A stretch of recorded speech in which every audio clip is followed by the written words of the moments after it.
Welcome to the Age of Fission radio show with your host, Lonnie Clark, where we constantly remind you that love is greater than fear and happiness is resistance. Good afternoon. This is Lonnie Clark with the Age of Fission radio show. Thank you for joining us, and I am actually totally delighted to be recording this interview with Libbe, HaLevy. Today is September 22nd. It's actually 3 o'clock in the afternoon. There's various times when you'll be able to hear our show, so whenever you hear it, thank you for joining us. And I want to thank you, Libbe. Libbe HaLevy is an activist, and she does a podcast called Nuclear Hot Seat that I am an avid listener to. You can go to her website, nuclearhotseat.com. And I'm very delighted to talk to you about your book, because she wrote a book that is called Yes, I Glow in the Dark. The subtitle is 1 Mile from 3 Mile Island to Fukushima and Nuclear Hot Seat. Libbe HaLevy, producer and host of nuclearhotseat.com. My total delight to have you here, Libbe. Thank you for joining us. It's wonderful to be talking with you, Lonnie. Always enjoyable. Well, I ordered your book the first week that it was available, and I want to thank you because your show provides just a plethora of information. I mean, honestly, whenever I listen to your program, I usually listen to it at least twice because it's power-packed with hard-hitting activists that no one ever hears of because the nuclear industry keeps them out of the media. But there are people that you did an interview, I think it was now 2 weeks ago, with Bruce Gagnon that to me is a repeat show that we could hear repeatedly. The information in that one was astounding. So my question to you is, first, how did you get here? How did you end up? I guess that's what your book is highlighting. Why don't you get into that a little bit? Well, sometimes I ask myself, how did I get here? But I didn't really understand in fullness that my entire life seems to be directing me towards fulfilling this position at this time on this issue. And that everything I've learned along the way, all the skills that I have developed, all of the careers that didn't really make it as full-time careers, and all the breaks I had that didn't really lead to the fulfillment, it was all just training to get me to the point where I would have the skills to communicate very difficult information in a way that normal people can not only understand, but sometimes get a laugh out of, sometimes get a head shake out of, but always have the sense of, okay, now I understand, and here's something that I can do about it. Because the motivation isn't just about, oh, look what I know. It's a matter of, look what I am helping you to know, and here are some things that you can do based on this information that can help us perhaps turn this industry around, turn this nuclear debacle around before it's too late. Well, I personally, I don't know. I think it is. I think we're beyond too late. I think it's how do we live through it?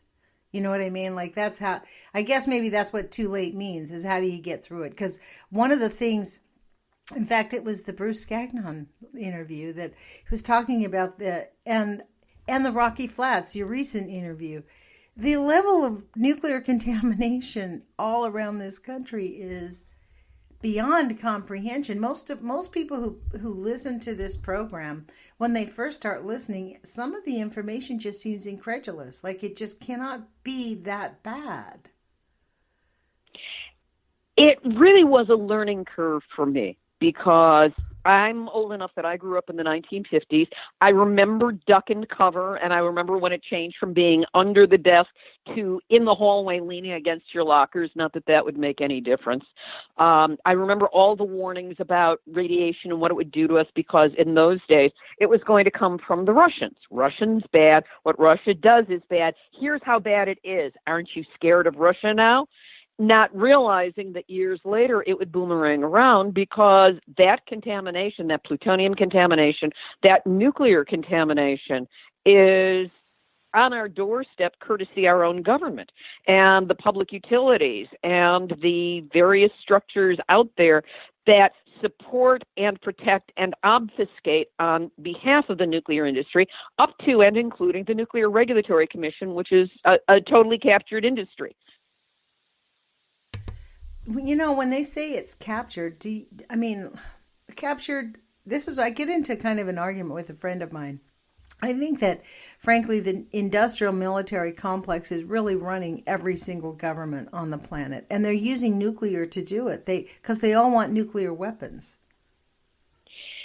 Nuclear is seen as the big boy club, and everybody wants to be a member of the big boy club. And that's how it's being packaged, without any understanding being spread about of what the consequences are of going in this direction. I find it interesting, and I really wish that this would be published as a book or a booklet in some form. Beyond Nuclear International put it out as a link a while back, but it came from another source. And that was the argument that was given over a 2-day period of time to the government of Vietnam, which at that point was considering going ahead and licensing and starting construction on 8 nuclear reactors in that country. There was a consortium of doctors and engineers and physics people and all kinds of knowledgeable people who went over, this is what you will face. This is the problem. This is what you will be up against. And after 2 days of presentations of this information, Vietnam went, wow, we don't want nuclear. And they put their money into renewables. Wow. So there, it's like I would love to have that material. And again, it's on Beyond Nuclear International. I think I linked to it on one of my shows too. But I'll put a link on this podcast for them people. Terrific.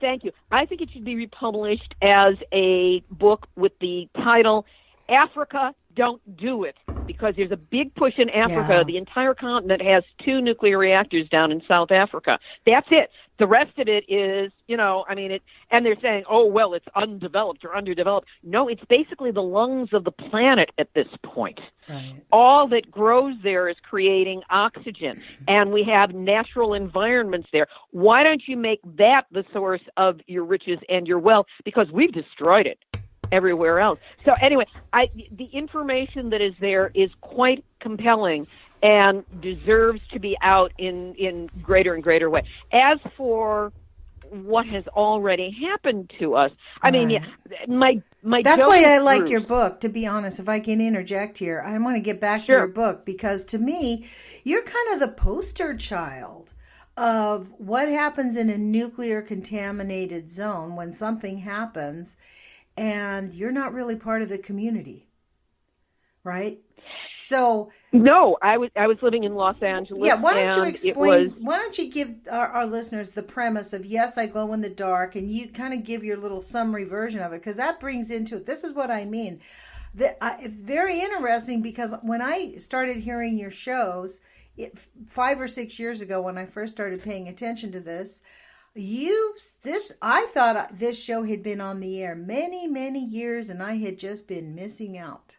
I had no idea it was relatively new. So thank you for making this effort. And honestly, it's so professional. That's my question is, as I'm reading your book, you are the poster child, but like, how did you get from there to here? First of all, I have a deep history in broadcast journalism, in print journalism. I worked professionally in the media, and my first degree was in broadcast communications.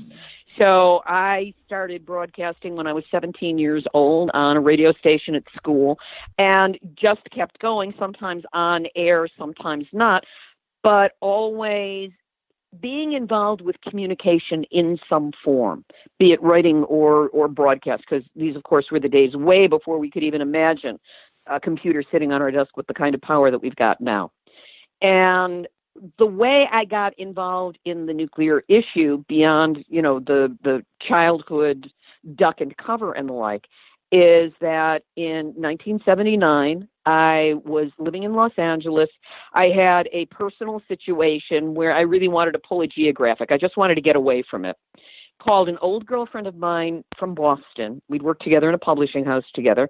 And there was a forwarding number on her phone with an area code I didn't recognize, but okay. I called the new number, And it turns out she had married her longtime boyfriend, who was an airplane mechanic, that he had gotten a job at the Harrisburg airport. And 3 months before, they had just moved to a small town in Pennsylvania. And when I asked if I could come out and visit, she said, absolutely, come on down. Got on a red-eye plane that night, red-eye flight.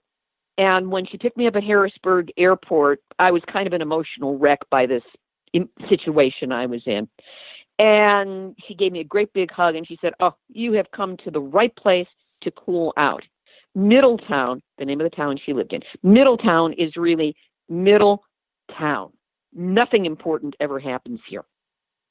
5 days later, 1 mile from the house I was staying in with her and her husband, the nuclear reactor at 3 Mile Island malfunctioned. And they lived pretty much a media-less life. They did not have a television set. I mean, we were all a bunch of old Boston hippies. No TV set. Their radio only came out maybe once a week to listen to classical music. So we weren't being bombarded with all the information. And I was alone in their house. I was writing on a musical, coincidentally called Armageddon.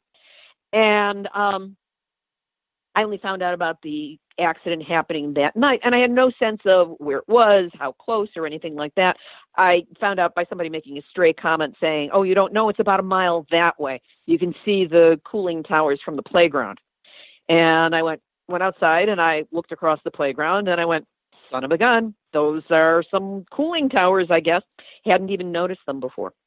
The second day, I thought this is all just a media hype. They're blowing this out of proportion. And I went walking into Middletown from the place where I was staying. It was about 1.5 miles. And, breathing deeply of the air, not knowing there had been a radiation release. Wow. And that I was in the direction of the plume. And, did interviews with people and talked with people. And then to visit my friend at work in Harrisburg, I stood outside for the better part of an hour waiting for a bus. And, just oblivious, as people tend to be in these things. It's kind of like, can't see it. You don't know who to trust. Oh, this just sounds like they're blowing it out of proportion. And then on the third day, I was alone in the house. My friends were both at work. I didn't have a car, didn't have any transportation. And suddenly I heard the loudspeaker going down the middle of the street. And I couldn't quite understand what it was saying. So I went running downstairs and I threw open the door and I heard this announcement say, keep your doors and windows closed. Do not go outside unless you absolutely have to. So, I slammed the door. Wow. I slammed the window. I tried calling my friends. The phone wasn't working. They actually eventually got through to me. And I was alone in this house, no transportation, no public transportation, did not know any neighbors, no way out, not even a basement to hide in from the radiation. And it was, people talk about existential crises where you're, on the brink of your own existence. That's where I was, because we did not yet know whether this thing was going to explode or not.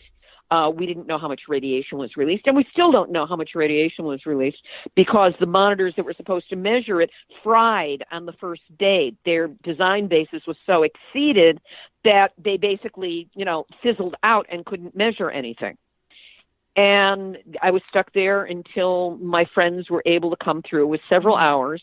And then we evacuated away, and that's when we first saw on television what it was we had been exposed to. So that was how I got recruited. It looks like it picked you. It looks like this journey picked you. Like you went there. That is so interesting. I don't know about you, but if I had been in your place, I probably would have felt like God was punishing me for something. You went there to commiserate with your broken heart or whatever it was, or whatever was happening and that made you want to leave. And then boom, like really? On top of it all? Well, when I look at how the needle got thread, my friend had only moved there 3 months before because she married her boyfriend 6 months before. The period of time in which a forwarding phone number would be attached to a phone number was 6 months. Wow. So, if I called her anytime after that, why they were living there, why I ended up there. It was one of those cosmic kind of things where I'm a writer. I've written for I've attempted to write for television and movies without a lot of success. I've had much more success on stage, been optioned for Broadway and the like.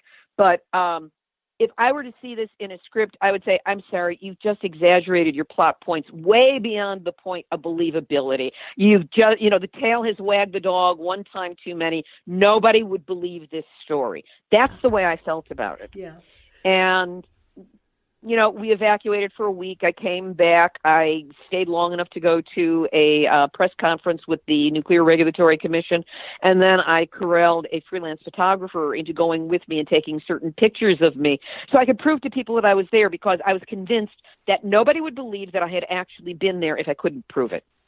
That's why on the cover of your page, that's you as a young woman saying, I survived, right?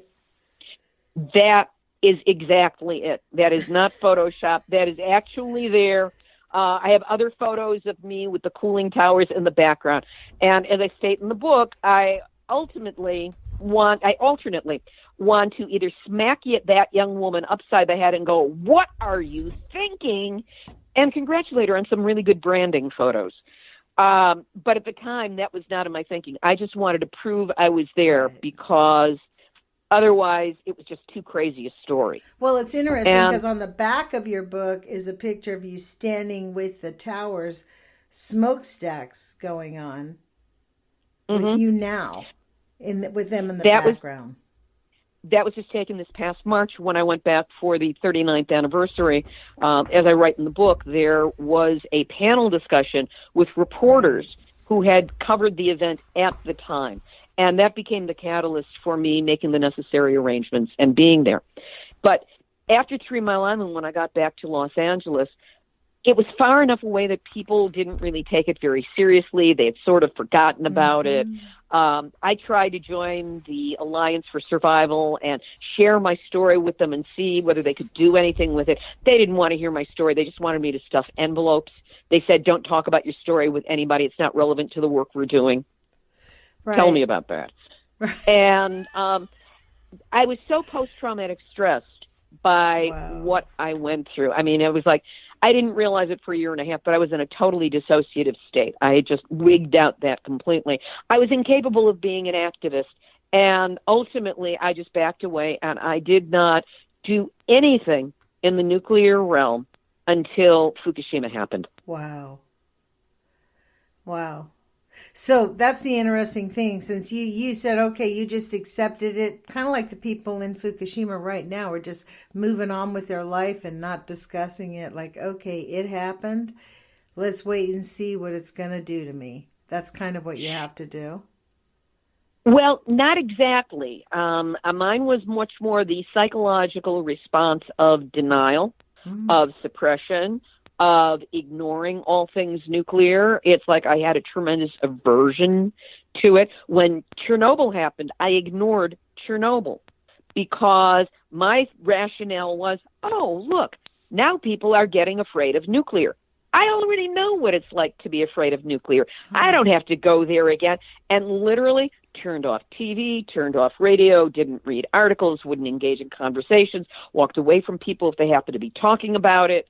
And, of course, I'm here in Los Angeles, and that's far enough away. That's on the other side of the world from Chernobyl. It's not as immediate as it was if one lived on the East Coast or if one lived in Europe, which really got hammered with the radiation from that. But again, as much of a curtain as I could draw over that portion of my life, that's what I did. And only occasionally did the post-traumatic stress pop out again and kind of bite me on the nose or on other pieces of my anatomy.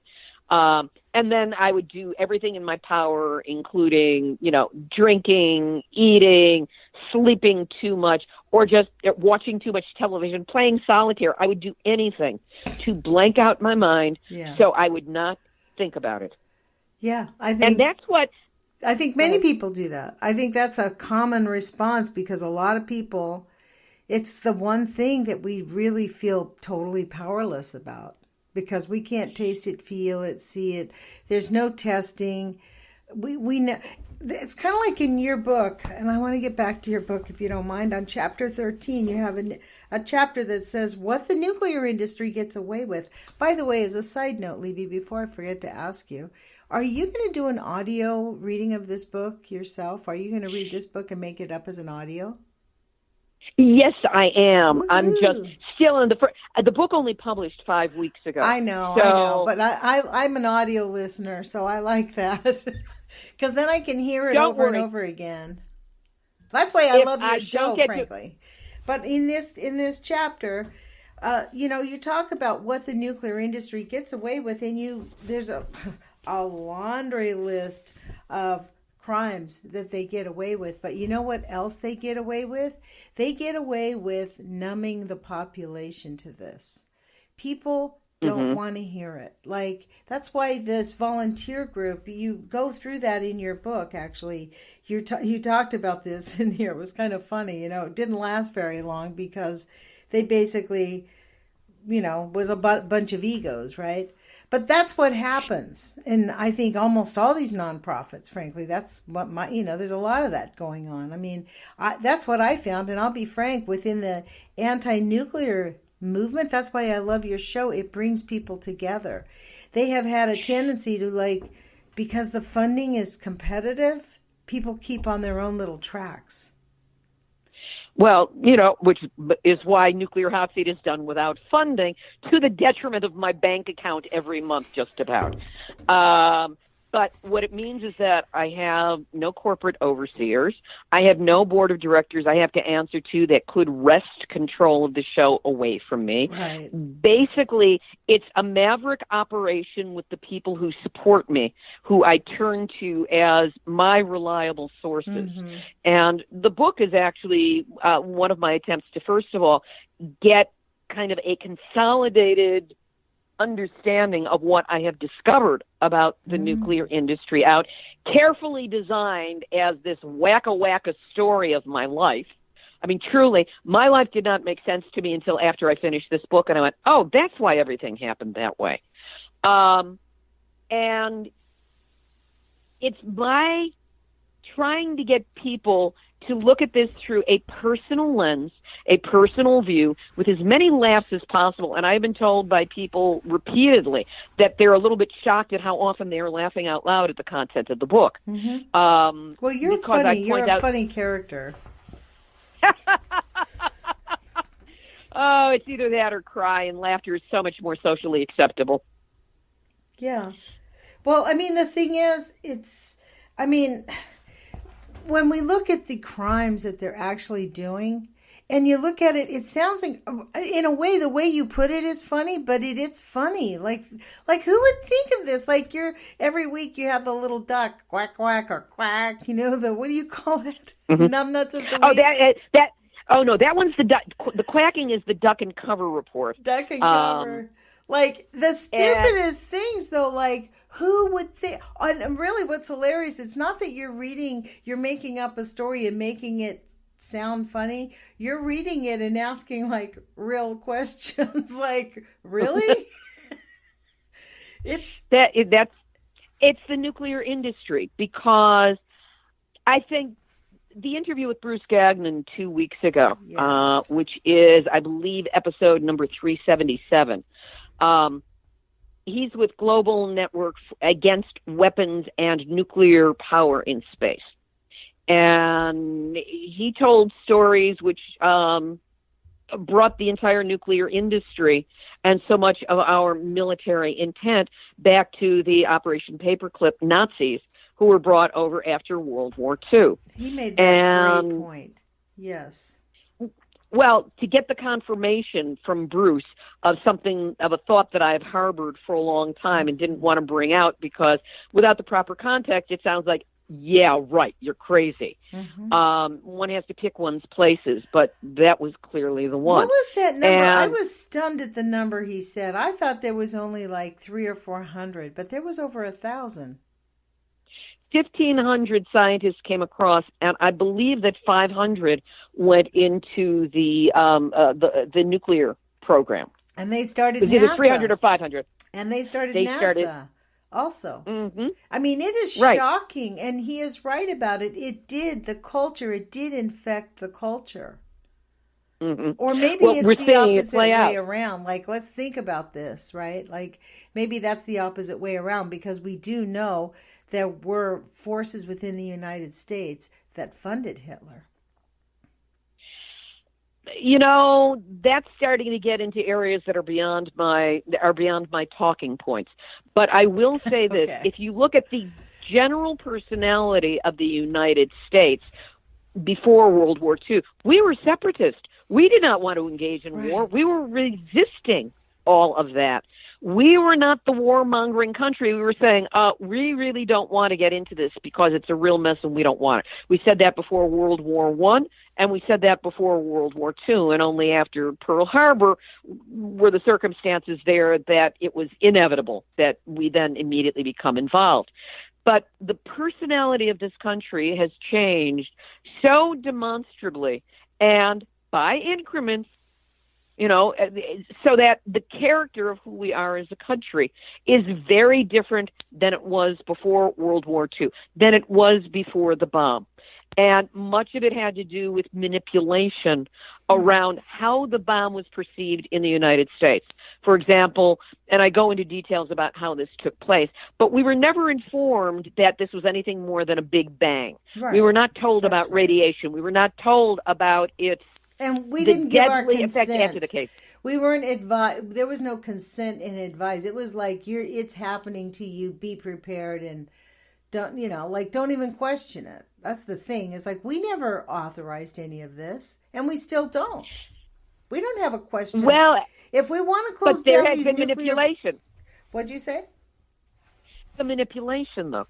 When you look at the manipulation, before Hiroshima, nobody in the United States, other than those who were directly involved at certain echelons within the Manhattan Project, knew about a nuclear bomb or about radiation. True. They had no idea. And even the first explosion was covered up with a phony press release. As I've since learned, one of 4 that was written to cover all contingencies that said, oh, gee, it was a weapons dump in the middle of the desert that exploded. That's why we had that big explosion there. And everybody went, oh, okay. But only when Hiroshima happened were we exposed to the devastating power. But all that was talked about was the power of the bomb and the miracle of the bomb, and isn't the United States wonderful for having created the bomb? And it saved so many of our soldiers, which is a topic that is up for very serious debate because the war was virtually over. We didn't have to drop the bombs on civilian populations in not one but 2 cities, and we dropped it in 2 cities because there were 2 different models of bombs, and the scientists wanted to find out which one was more effective. That's right. They didn't want to have it and not use it. But in the aftermath, everything was manipulated to hide the deadly and everlasting impact of radiation, not only immediately, but in the long term. And because of that, and because of the propaganda, and you allude to this, but this is the writing of Bill Lawrence, Atomic Bill Lawrence, who was the science writer for the New York Times, first science editor for the New York Times. He was employed by the government simultaneously with the Times, and for the government, he wrote a series of 10 articles about, isn't the bomb wonderful, and this is how it got together, and these are the people who worked on it. And in 10 articles that were then printed by the New York Times, and then the New York Times syndicated it for free to any publication that wanted it anywhere in the United States, and probably from there to the rest of the world, he mentioned radiation 8 times in 10 articles, and never giving it the weight or the importance that it deserved in terms of, oh, and by the way, this then poisons everyone and everything in the aftermath. And lasts for hundreds of thousands of years. I mean, right. And that's what led immediately, in less than a year, we were doing atmospheric tests down in the South Pacific because, quote unquote, that was far enough away, not from the people who were living there, but it was a setup. And he won the Pulitzer Prize for that series. And I think the Pulitzer Committee should look at that and rescind it. Well, good. I never would even think about demanding that, but that's actually a good suggestion because, well, it's kind of like Clarence Thomas. I mean, if we're going to go back and talk about it, I mean, I've been saying for years Clarence Thomas should be removed because he lied on his financial disclosure forms for the last 20 years. He lied to get into office when he denied sexually harassing Anita Hill. And it's been proven after he was on the court. He could be impeached. He ought to have been removed long ago. If we're talking ought tos, but this is the whole thing, isn't it? Like this is maybe you've been exposed to this and you have been really dug your feet deep into this. I cannot comprehend why the nuclear industry chooses to uncategorically lie. Like they just lie across the board as hard as they can and deny that radioactivity is as harmful as it is. Instead of embracing the facts and saying, okay, these are big challenges. We still want to use this energy. And this is that's kind of what the no dose, low threshold does, because it does say we know for every 2 rads of radiation in the air for a population of 1 million, we're going to have 32,000 extra cancers and over 200,000 childbirth defects every year. We know that. That's a given. But why do they continue? Like, you saw Hanford Challenge win their big case. I'm sure you saw that newspaper article this week. Yes. Finally, it was like so magnificent. But really, they won the case just to assert their rights for safety and for medical care? Like, why do people have to sue in court for years and years over what ought to be a natural part of doing the nuclear industry? Well, money and power. There are people who would, they'll say they'll throw their mother under a bus in order to succeed in something. This is that impulse on a planetary basis, because we have made money the most important thing, and the people who have the power to generate money are the most important people. And the more you've got, the more you need. But as I say in the book, as I like to point out, greed is a mental illness. Right. Greed deserves to have its own 12-step program. The example that I like to cite is when John D. Rockefeller was the richest man in the world, Sinclair Oil, richest man in the world. And somebody said to him, a reporter asked him once, Mr. Rockefeller, you are the richest man in the world. There's nothing you can't buy. There's nothing you can't have. How much money is enough? And his answer was, just a little bit more. That is the answer of an addict. That's what an addict says. If you're an alcoholic, you take that first drink, there is never enough. If you are on heroin, there is never enough heroin. If you are addicted to money, there is never enough money. And so it's a mental illness, but it's not perceived as such because we in this country have so fetishized wealth. I mean, from lifestyles of the rich and famous to, I think I've seen clips online about, women who have closets that are bigger than, than most people's homes. Yeah, exactly.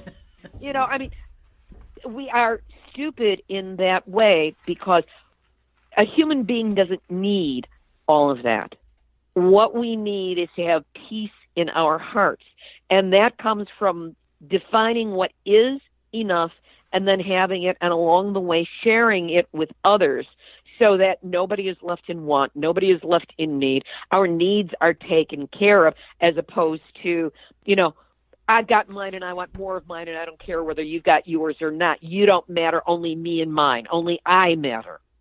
And this has been reinforced by our culture and by our leaders and by so many of the people in, in show business or in various of the entertainment industries or in sports or in politics, where it's kind of like me, mine, more money. Narcissistic culture, right? And so part of that healing from narcissistic abuse really is self-love recovery. The reason people allow themselves to be abused by narcissists is because they don't love themselves enough. So I think that's why I like your book, because it is humorous and you give suggestions that are really awesome. Like near the back of the book, you have some really great things on what people can do. Someone asked me that, do you ever tell people, make suggestions? And I'm like, well, not really. And then I was like looking at your book last night and I'm like, hey, this is some of the stuff we can do, because these are recently verifiable. Part of what I have is really old books, anti-nuclear books. And a lot of my resources are defunct now, but the stuff in your book is all current. And it's not, I make a good point. It's not all inclusive, but I hit the starting places. Yes, you did. Because, I don't believe that it's fair for me to do my show or to write a book and say, okay, it's nukes, we're contaminated, we're all going to die, you can't do anything, suck it up, princess. I don't believe that's fair to anybody. My job is not to terminally depress people and turn them off so that they, want to commit suicide or go out drinking or, jump off a bridge or something like that. What I want is for people to go, okay, this is what I went through. And it really was a going through.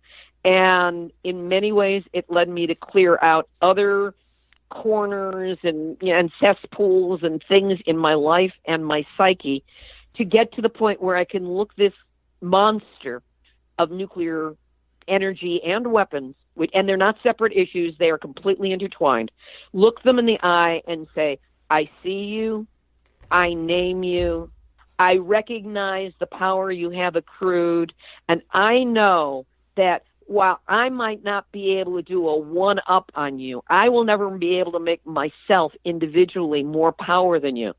The combined power of mass numbers of people, each taking a small step, doing a small thing that they can do, whether it's write a letter or sign a petition or collect some money or share a post, there are lots of little things we can do, and then find one step out of your comfort zone into something maybe a little less comfortable to do. We can take it down. I do believe that. I have to believe that, because if not, I would have jumped off the bridge a long time ago. Right. The thing is, we got to go down swinging. Even if we're going to go down, I'm going down swinging.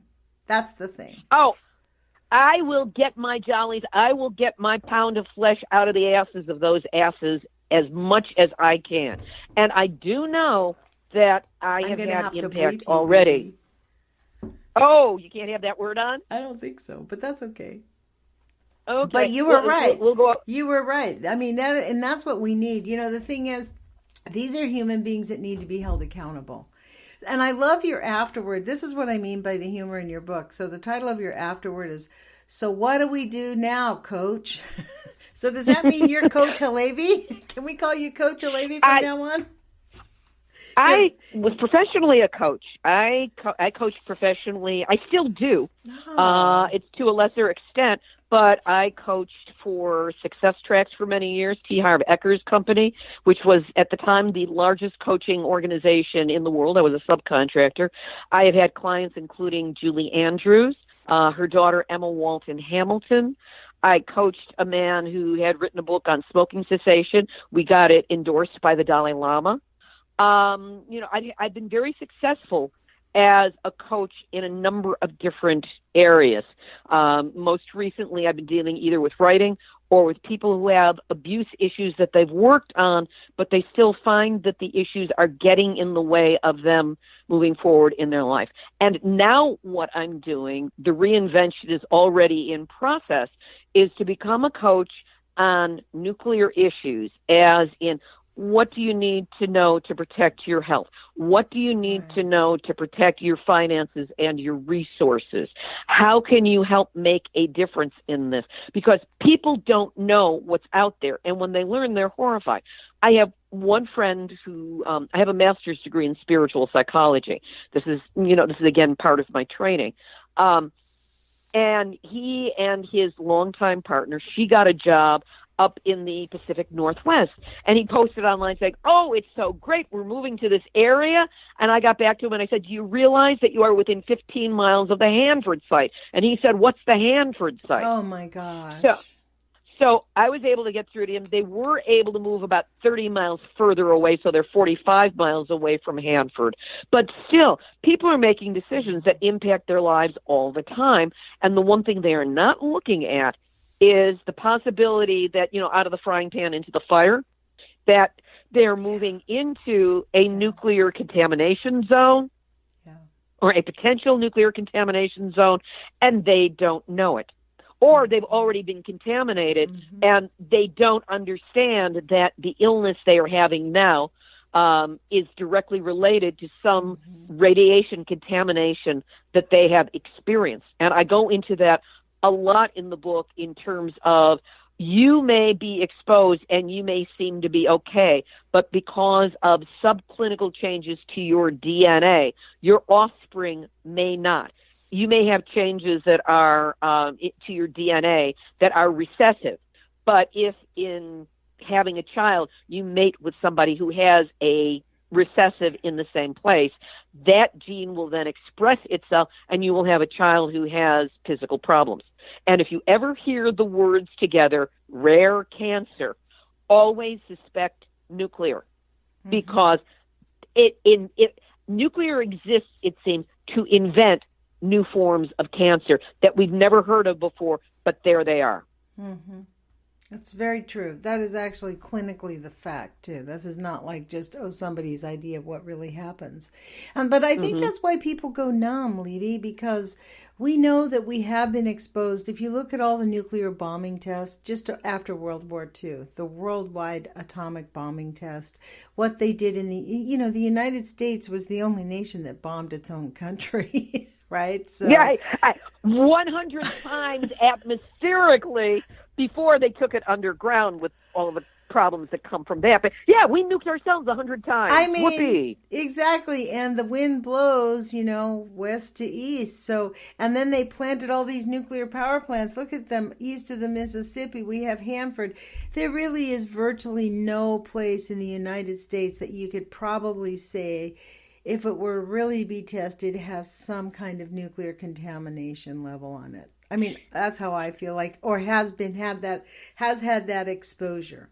You know what I mean? Well, that's where you have to look at the fact that the whole world has been contaminated, because when explosions happen, when the nuclear tests happen, they shot radioactive particles into the jet stream. Right, and it's still there. The plutonium, 24,500 years, still there, folks.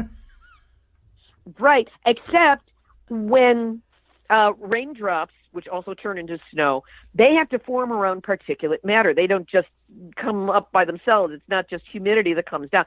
Raindrops have to form around something. If it forms around a radioactive particle left over from either the explosions or, as Bruce Gagnon in his show talked about, there was a satellite with 2 pounds of plutonium on it that I think in 1964 there was a problem. It fell out of orbit. It burned up upon re-entering the atmosphere, and that 2 pounds of plutonium was dispersed around the world. So there's no place that hasn't been contaminated. It's like the Bonnie Raitt song that came out right after 3 Mile Island. Ain't nowhere you can run, no, no, no, ain't nowhere you can run. That's right. And this is partly why people don't want to, it's kind of like when you said you just walked away from it and just went along your business and moved on. But I think that now, personally, I think it has gotten so out of control. The level of contamination is just so bad. We have a responsibility to warn people and help people learn how, the urgency of staying committed to eating healthfully. And to staying off sugar, which is sugar is a cancer magnet. I mean, these are hard choices. Maybe that's why they don't want people. The sugar industry is pretty powerful. Maybe that's part of the deal too. I'm trying to figure out why the N word, the new N word, is nuclear.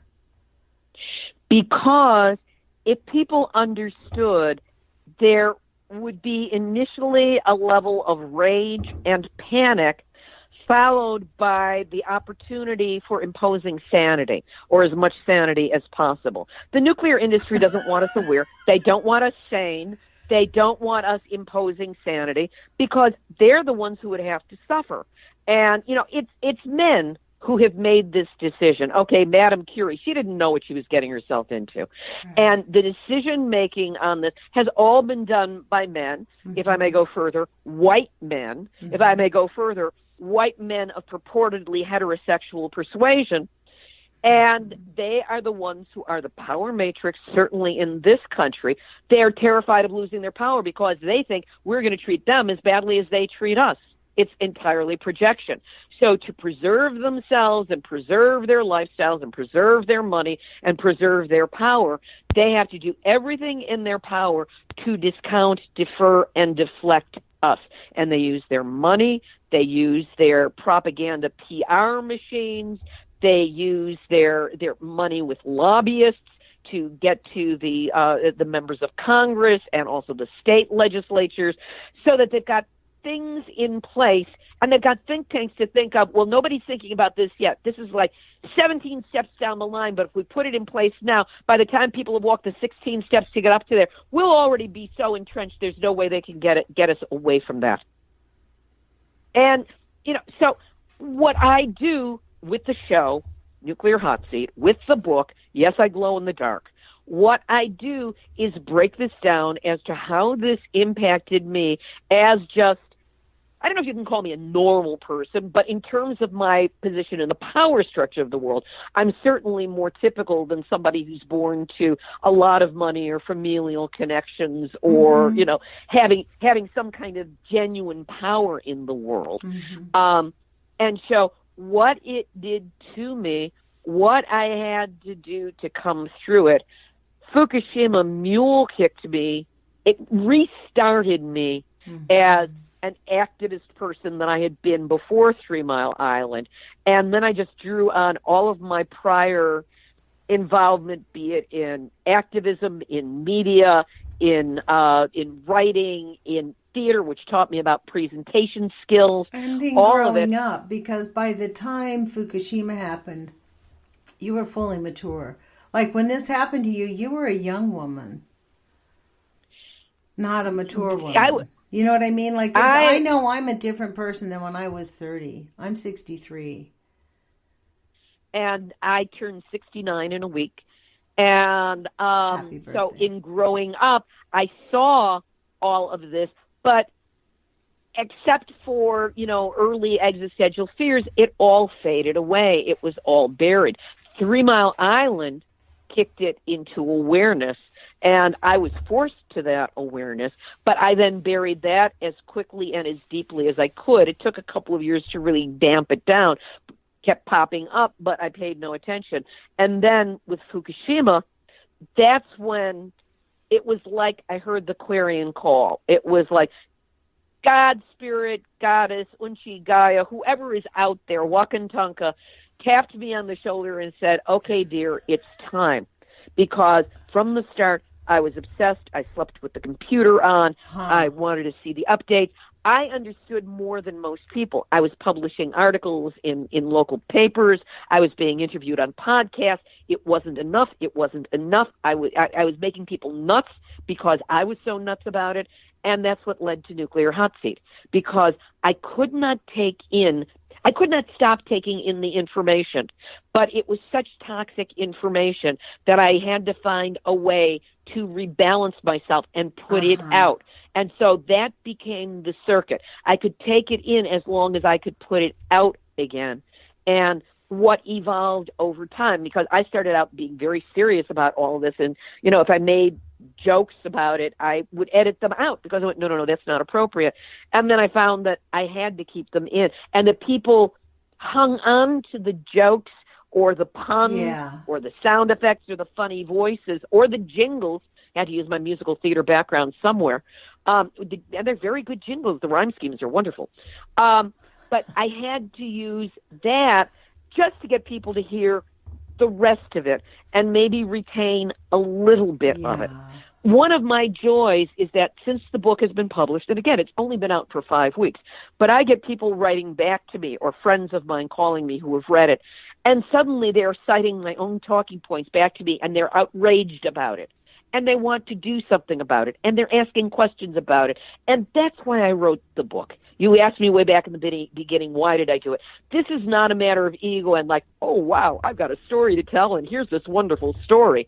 It is perhaps a unique story because I've had, a mosaic of a life. I refer to the ADHD nature of my resume because it's all over the place. But ultimately, if you look at it as a training program to be able to do what I'm doing now, and this goal of being a nuclear coach and a nuclear consultant on how we survive, what we do, what we can do, and how we do it, which I find that I'm doing almost on a daily basis now with people, it was all preparation. And I wrote the book not because of me, but because of you and all the yous who are out there who can encounter it, so that they can be empowered to understand and perhaps choose to take one action. Each action we take is one more than has been done before.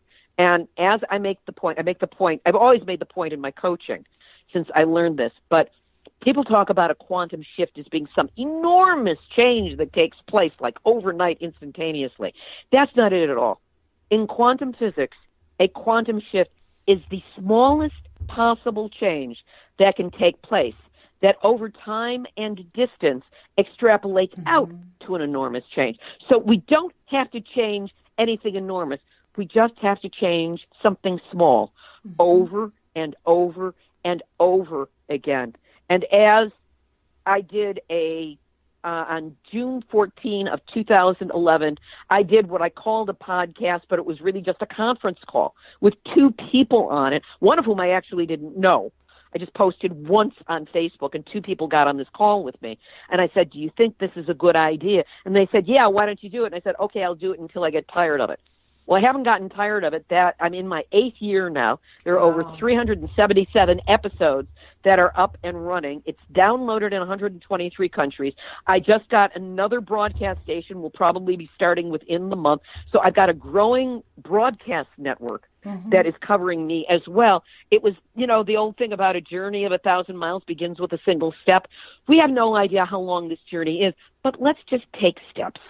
And trust that somewhere along the way, someone who's smarter or who has a different angle on the world or has a different combination of education will suddenly look at the world and go, wait a minute, did anybody bother to think of E?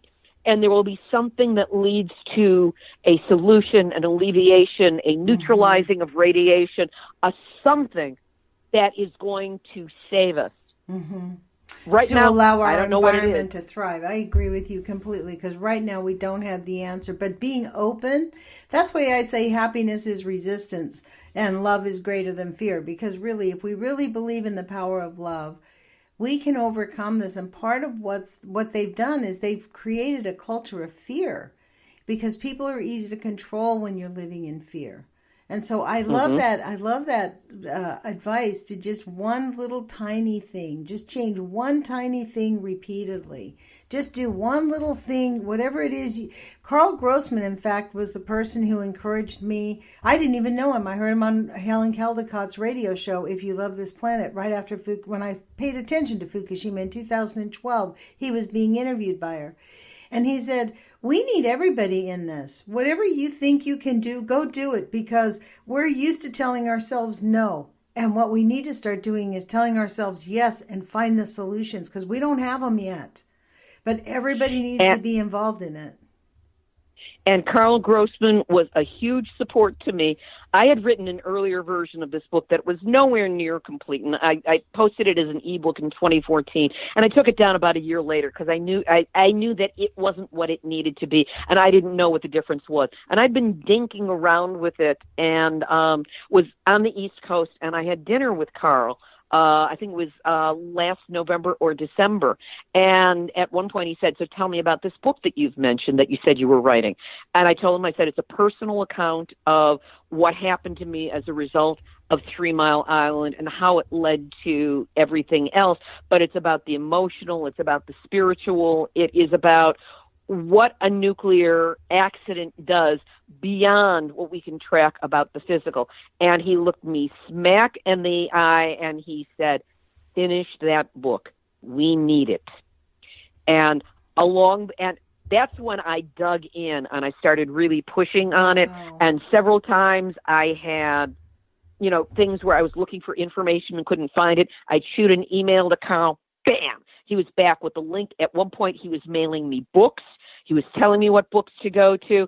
And he gave me my first testimonial, and he was the one who convinced me to send it to Helen Caldecott, who gave me my second testimonial, both of which are on the back cover of the book. That's right. And you know what? It is an excellent book. I have to confess I have not finished it all, and I am a picker. I pick through books before I read them through. So, I don't know. That used to drive my ex-husband crazy because when I'm reading something, I'll be reading it from the front. But I love this thing in the back that you have in the back. I do have to say, your EndNote, the whole thing about coaching on what to do. We only have about 4 minutes left, so I want to get through this. But these are just the head topics. It says get informed, and then you have a reference of books, informational sites. Then you talk about regions, the United States, national and regional groups, U.S. local groups, Canada, Japan, international, Facebook. It's a comprehensive radiation monitoring, nuclear weapons. I'm going to read all the head titles on this one. And actions and personal suggestions. So this is the thing. There are things that we can do. And you know what? I would suggest to my audience, this is an interview with Libbe HaLevy of Yes, I Glow in the Dark. And if you can get this book, I would strongly suggest it because this is a really extremely informational book. And honestly, I am very honored to have you on with us, Libbe, about this because this book is doing a great benefit to many people around the planet. Thank you, Lonnie. And I'd like to let people know it is available on Amazon. Yes, I Glow in the Dark. It has an exclamation point there. If you put that in on Amazon, you can purchase the book there. If you want to listen to Nuclear Hot Seat, you can Google it. You can go on iTunes. But the easiest way is to go to nuclearhotseat.com. I've got all 378, I forget the number at this point, episodes there. But when you go to the home page, scroll down and look for a yellow box because that's where you can sign up. If you put in your email address and your first name, I promise you I won't sell your list. I won't bug you about this. But that way, every week you will get an email that has the link to that week's episode and just a very brief amount about what's in it. So you can have it there for easy reference and you won't miss a single episode. And I would encourage you to do both. And if you know, and I'm available for speaking engagements and to travel places and to do all kinds of things because I want to get this information out and inspire people to take that one step. And maybe your first step is listen to Nuclear Hot Seat or get Yes, I Glow in the Dark. Yeah. And then the second step is figuring out how each individual can actually take this information and make it work in our own environment, because that's what we need to do. We need to bring it home and make it local wherever we're being listened to. So, Libbe, we're at the end of the hour. I really want to thank you for joining us. My goodness gracious, it certainly has gone fast.